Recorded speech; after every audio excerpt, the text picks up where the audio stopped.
Puntong ito makakusap po natin sa linyang telepono si Police Senior Superintendent Jonardo Carlos, tagapagsalita po ng PNP. Senior Superintendent Carlos, magandang hapon po. Yes, Jiggy, magandang hapon po. Mula po sa pangalan ng ating Hepe ng Pambansang Pulisya, Police Director General Ronald Bato de la Rosa. Magandang hapon po sa lahat po ng nanonood ng inyong programa. Apo, dito po sa kampanya nyo, no, pumasok na sa mga exclusive subdivision pero parang hindi ho basta-basta o hindi ganun kadali. So ano po ang nakikita nyong mas mabisang pamamaraan para ho makuha po yung full cooperation po nila?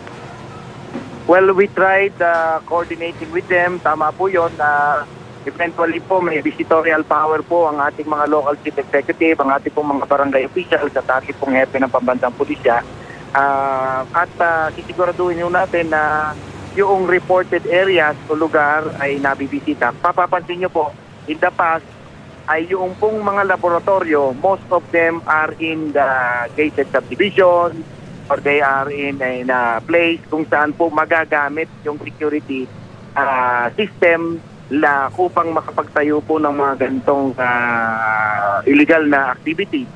Kaya po hinihingi po namin talaga yung tulong ng mga homeowners association, yung mga ganyan pong mga areas para po masuportahan po natin yung ating pong kampanya laban sa illegal na droga.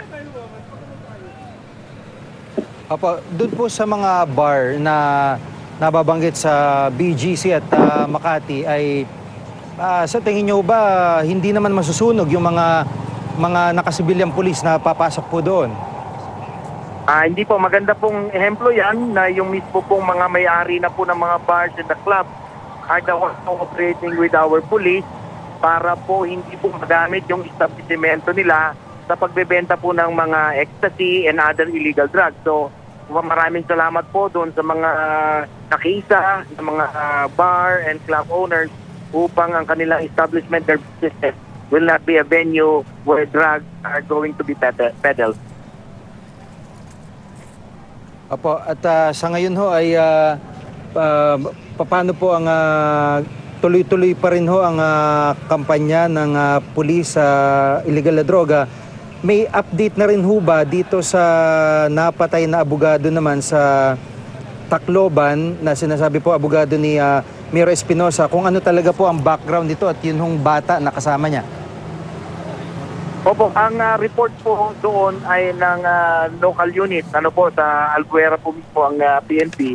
They're looking at the angle that this is connected with the drug na kung saan po yung kinasasangkutan po ni Kerwin at ng kanyang ama na mayor.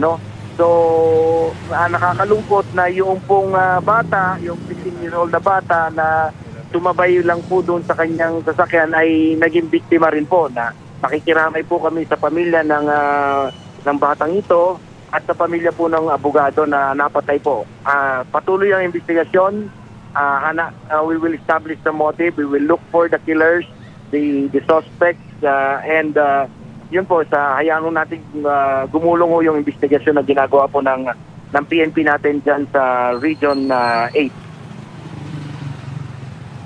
Apo, maraming salamat po sa pagkakataon si Police Senior Superintendent Jonardo Carlos, tagapagsalita po ng PNP. Salamat po.